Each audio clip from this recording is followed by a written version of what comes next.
तो चलिए बच्चों, आज के इस क्लास में सामाजिक विज्ञान के जो उत्तर प्रदेश में पेपर हुआ है एनएमएस का, उसके आंसर शीट को देखते हैं कि कौन सा आंसर आपका सही है। ठीक है, तो कितने क्वेश्चन आपके सही हैं कमेंट करके आप बताइएगा। ठीक है, तो चलिए शुरू करते हैं। देखिए, चतुर्थ बौद्ध संगीति का आयोजन किसके शासनकाल में हुआ था? तो इसका सही है कनिष्क। ठीक है, अगला देखिए, जैनियों के प्रथम तीर्थकार कौन थे? तो ये थे ऋषभ देव। ठीक है, ये चौथा सही है। चलिए अगला क्वेश्चन देखिए, महावीर स्वामी किस धर्म से संबंधित थे? तो ये किससे संबंधित थे? जैन धर्म से संबंधित थे। ये कह रहा है कि सर्वप्रथम हड़प्पा सभ्यता की खोज किस वर्ष की गई थी? तो 1921 में की गई थी। इसका सही हो जाएगा दूसरा ऑप्शन। अगला क्वेश्चन देखिए, आर्यों ने जीवन को कितनी अवस्थाओं में बांटा था? तो कितनी अवस्थाओं में बांटा था बच्चों? 4 अवस्थाओं में। ठीक है, चलिए अगला है, इब्न बतूता किसके राजकाल में भारत आया था? तो ये मोहम्मद बिन तुगलक। ठीक है, ये चौथा ऑप्शन सही है, इन्होंने सही लगाया है। अगला क्वेश्चन देखिए, सिकंदर लोदी ने किस शहर की स्थापना की थी? तो ये आगरा की स्थापना की थी। ठीक है, अगला क्वेश्चन है, कह रहा कि इल्तुतमिश द्वारा चांदी के चलाए गए सिक्के को कहते थे? तो ये टंका कहते थे। ये सही हो जाएगा। बाबर ने अपनी आत्मकथा तुजुक ए बाबरी किस भाषा में लिखी है? तो ये चौथा ऑप्शन सही है, तुर्की। अगला क्वेश्चन है, कह रहे कि सहायक संधि का संबंध है। तो सहायक संधि का संबंध ये बेलीजली से है। प्लासी का युद्ध कब हुआ था? तो प्लासी का युद्ध 1757 में हुआ था। रेगुलेटिंग एक्ट कब लाया गया था? तो ये लाया गया था 1773 में। पहला ऑप्शन सही है। फोर्ट विलियम कॉलेज की स्थापना कहाँ की गई थी? तो ये की गई थी ये कलकत्ता में। ठीक है, चौथा सही है। अगला देखिए, मुर्शिदाबाद से मुंगेर अपनी राजधानी हस्तांतरित करने वाला बंगाल का नवाब कौन था? तो ये कौन था भाई? ये चौथा सही है, मीर कासिम। ठीक है, चलिए अगला क्वेश्चन देखिए, बंगाल में पाल वंश की स्थापना किसने की थी? तो गोपाल ने की थी। ठीक है, गोपाल। भारत की कौन सी नदी भ्रंश घाटी में बहती है?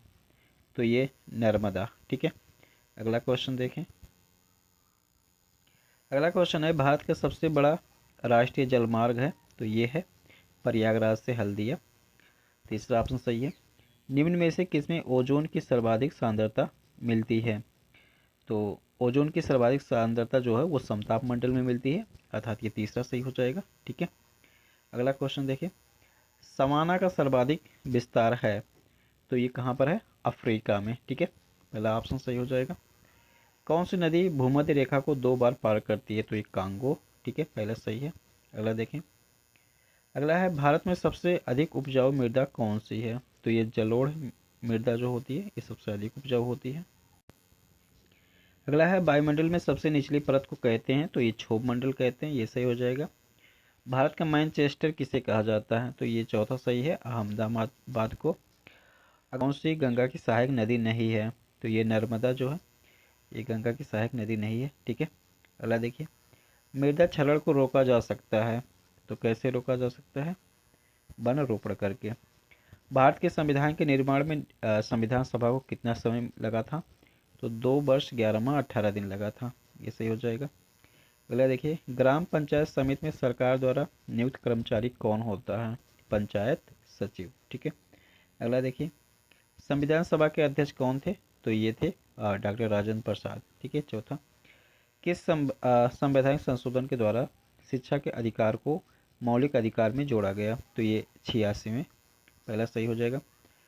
संघ सूची का विषय है? तो संघ सूची का विषय रेल संघ सूची का विषय है। साधारण विधेयक कितने चरणों में पारित होता है? तो ये 3 चरणों में पारित होता है। दूसरा सही है। अगला क्वेश्चन देखें। अगला है कि राष्ट्रपति पद के लिए योग्यता है या विदेशी नागरिक हो, 21 वर्ष की आयु पूरी कर चुका हो, वह किसी लाभ के पद पर हो? तो ये चौथा सही हो जाएगा, लोकसभा का सदस्य निर्वाचित होने की योग्यता रखता हो। ठीक है, अगला देखिए, निम्न में से कौन लोकतंत्र का आधार नहीं है? तो मौलिक कर्तव्य जो है वो लोकतंत्र का आधार नहीं है। ठीक है, अगला देखिए, सूचना का अधिकार भारत में लागू किया गया? तो कब लागू किया गया था? अक्टूबर 2005 में। ठीक है, अगला क्वेश्चन देखिए, भारत का संविधान अंगीकृत हुआ?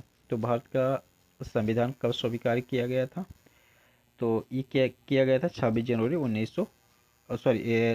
नवंबर 1949 को। ठीक है बच्चों, तीसरा सही है 26 नवंबर 1949 को। ठीक है, चलिए अगला इस प्रकार से अब मैथ का क्वेश्चन आ जा रहा है। कह रहे हैं कि 5 सेंटीमीटर त्रिज्या के एक वृत्त की परिधि तथा त्रिज्या का अनुपात होगा। ठीक है, तो ये क्या होगा, मान लीजिए ये वृत्त है और इसका ये त्रिज्या है। ठीक है, तो 5 सेंटीमीटर दिया गया है।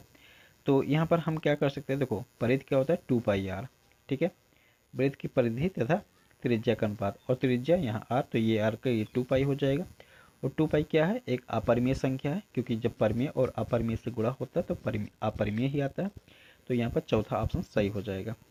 तो इस तरीके से आपको मैथ के क्वेश्चन के आंसर आपको अगले वीडियो में देखने को मिलेगा। तो नए हैं तो चैनल को सब्सक्राइब जरूर करें।